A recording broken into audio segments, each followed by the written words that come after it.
Bonjour. Alors aujourd'hui, on va attaquer un nouveau chapitre de la chimie organique concernant les alcynes. Alors, les alcynes.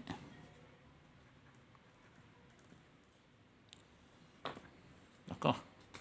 Alors, au départ, on va voir ensemble comment on peut préparer les alcynes. D'accord? Alors, comment préparer les alcynes. D'accord? Alors, premièrement,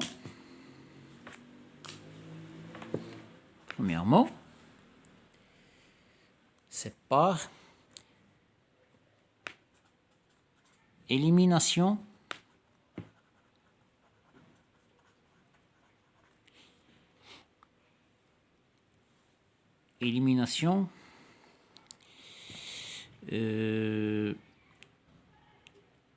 de composés dihalogénés.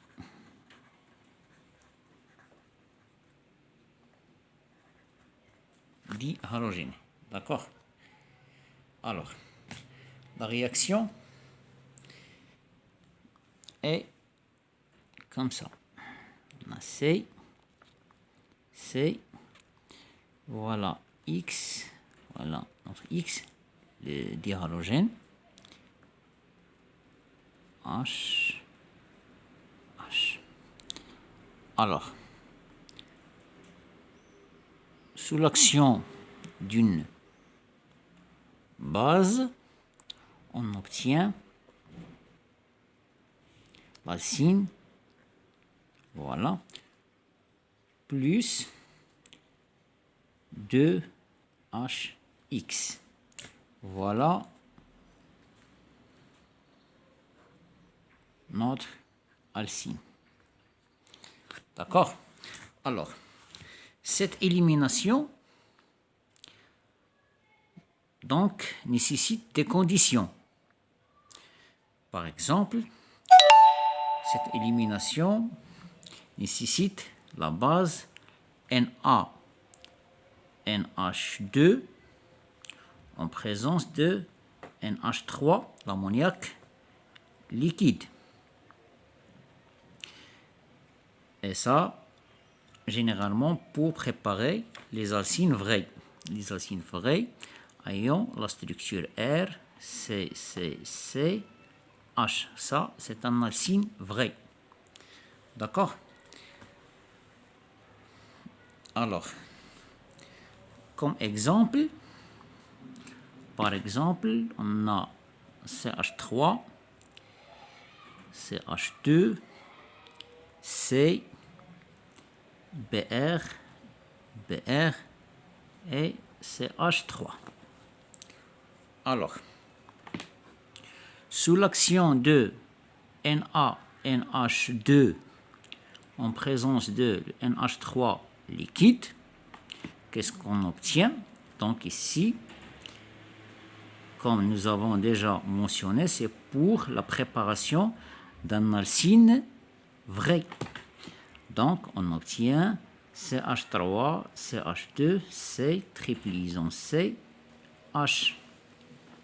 Ok. Et on peut préparer un autre alcyne sous l'action de KOH dans un milieu alcoolique.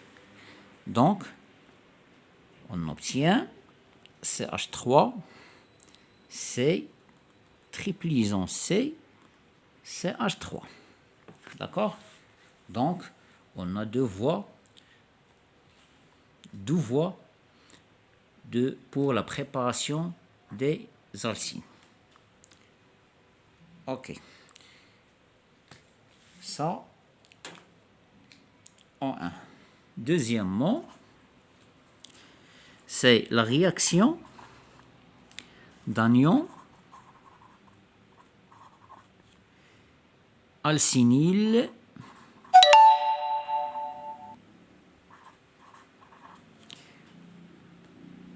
avec des agents d'alkylation.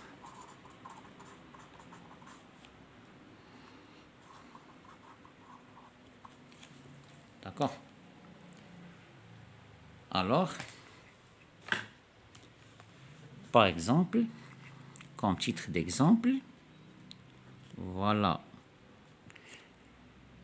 c'est CH. Alors, sous l'action de 1C4H9Li, qu'est-ce que je peux avoir?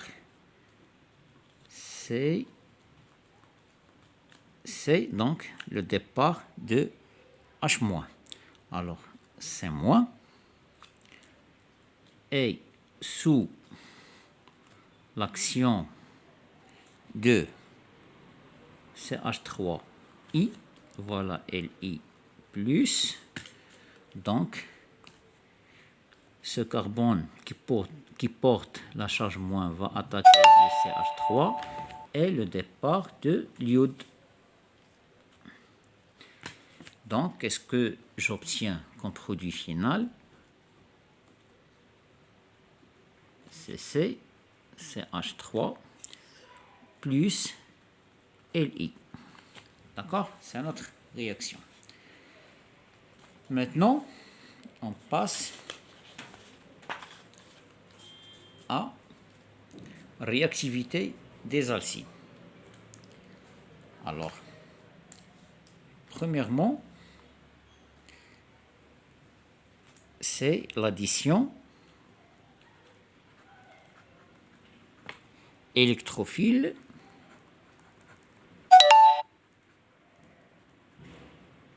sur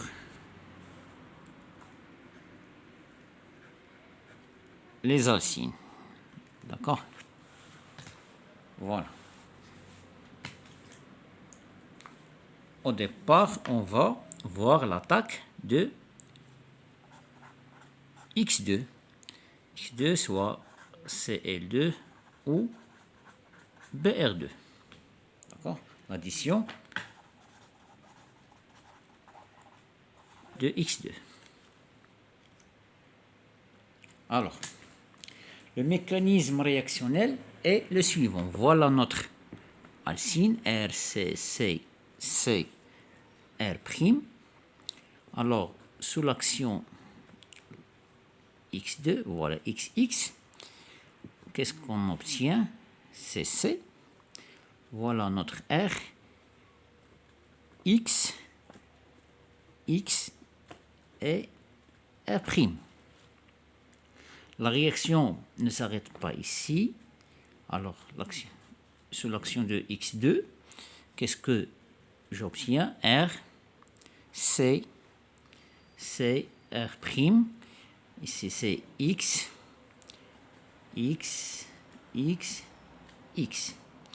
Voilà. Alors, sous certaines conditions, la réaction peut s'arrêter au stade de l'alcène. Ok, on peut s'arrêter à ce stade-là, mais à condition. D'accord? Voilà pour l'addition de X2. Maintenant, l'addition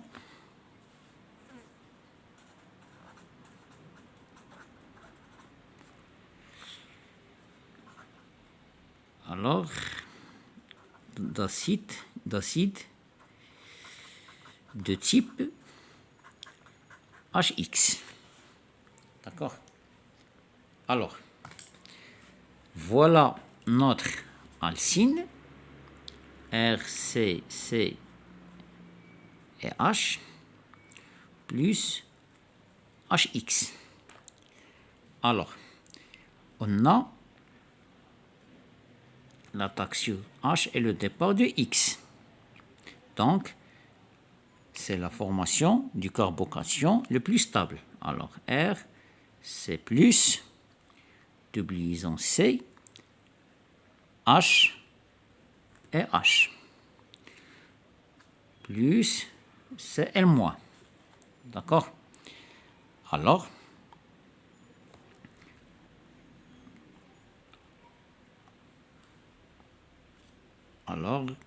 c'est L moins va se fixer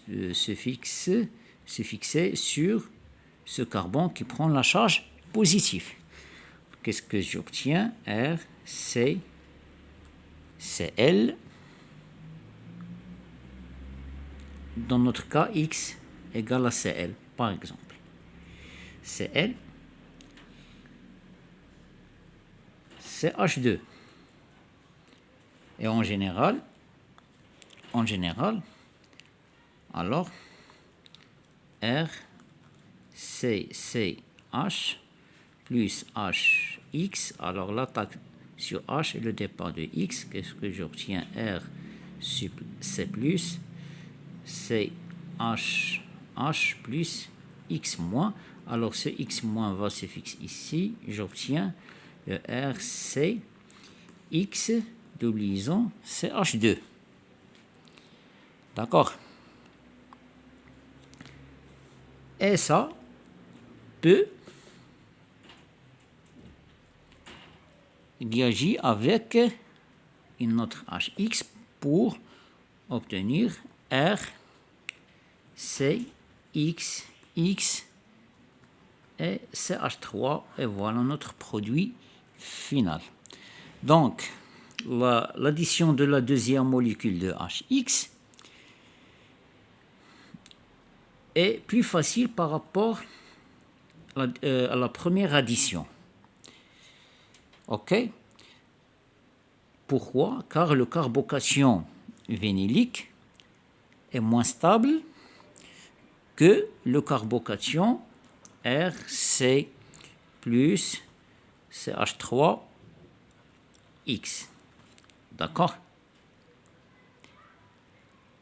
Alors, si vous remarquez bien, d'après le mécanisme de cette réaction, l'addition de HX sur l'alcyne suit la règle de Markov-Nikov qu'on a déjà mentionnée dans le chapitre des alcènes.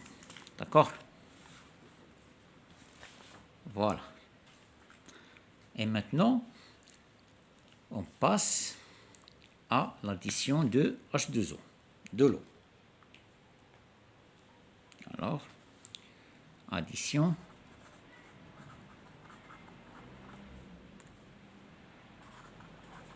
d'eau, H2O.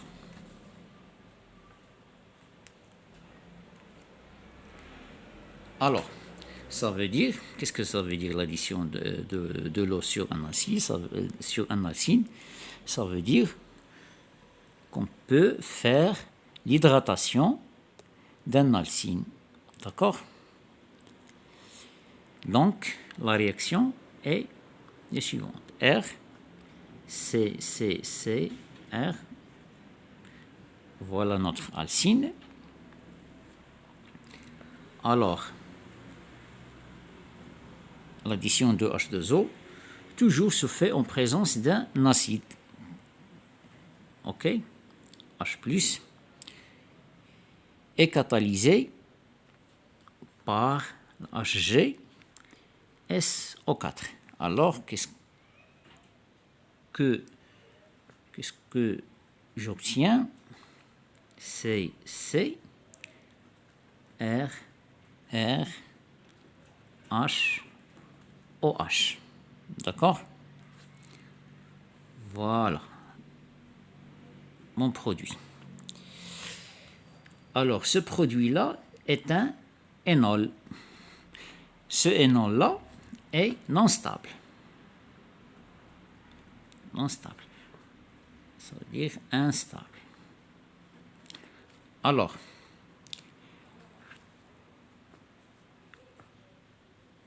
puisque ce énol instable, Alors, la tautomérie donne le produit final qui est R CHC, la fonction carbonyle ici, c'est OR. Voilà, CH2, donc ici c'est la tautomérie. Donc je passe d'un énol à un cétone qui est stable.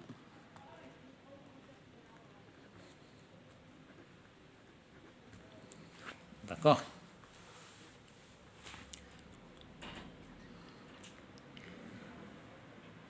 Et aussi l'addition de l'eau sur un alcène, sur un alcine suit aussi la règle de Markov-Nikov. D'accord? Et si on a un alcine vrai, comme ça, RCCCH, alors H2O dans un milieu acide est catalysé par HGSO4, alors j'obtiens un cétone méthylé, RCOCH3. Voilà, méthylcétone. Méthylcétone. Voilà, ça c'est dans le cas d'un alcine vrai. D'accord?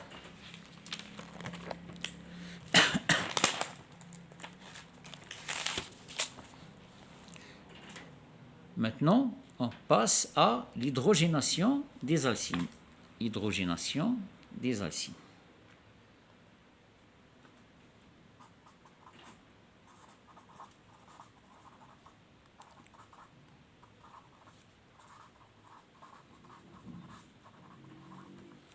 Hydrogénation des alcynes. Alors, puisque lorsque je parle de l'hydrogénation, ça veut dire je parle de la réduction.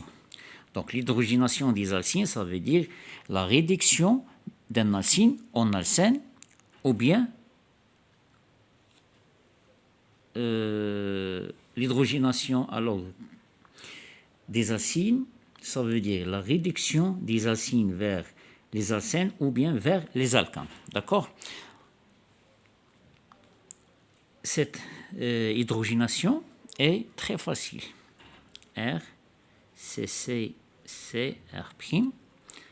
Alors, 2H2 en présence d'un catalyseur, soit le platine, soit le palladium, soit le nickel. Alors, qu'est-ce que j'obtiens? R, CH2, CH2, R'. Voilà l'alcane correspondant à cette alcyne. D'accord?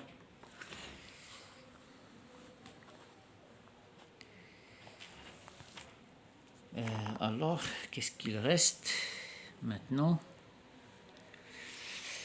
Il reste l'hydroboration. Oui, l'hydroboration des alcynes.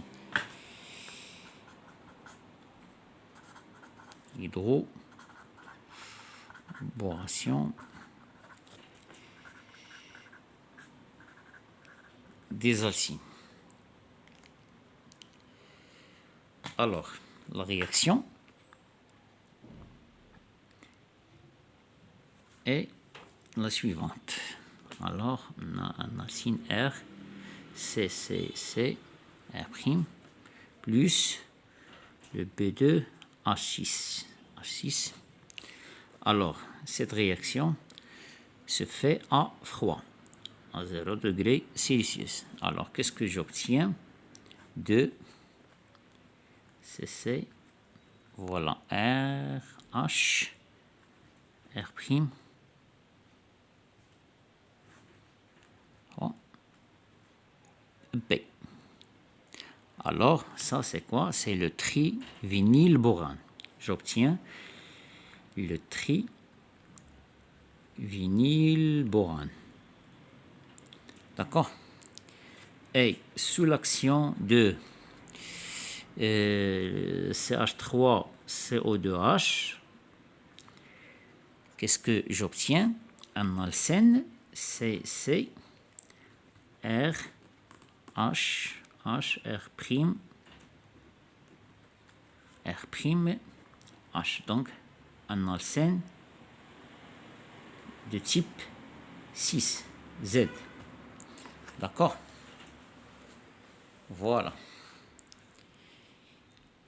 Alors, ça, c'est sous l'action de CH3CO2H.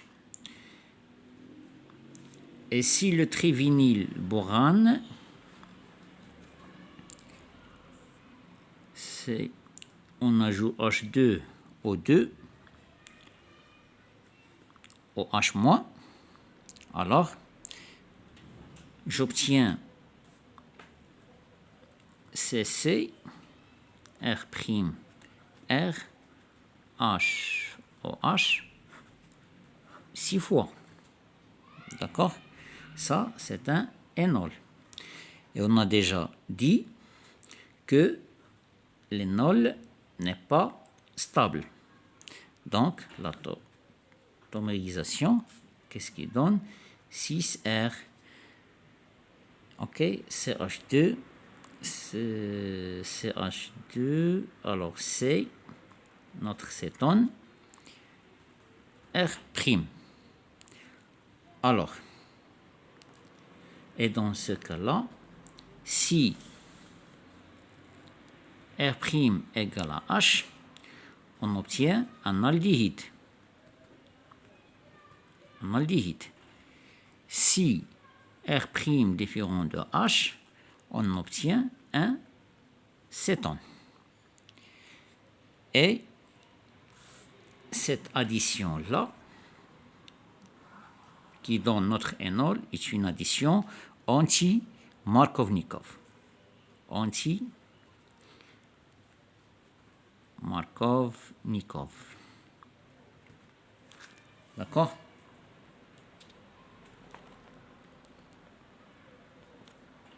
Alors, on reste ici et on continuera demain, Inch'Allah. Et bonne chance pour tout le monde.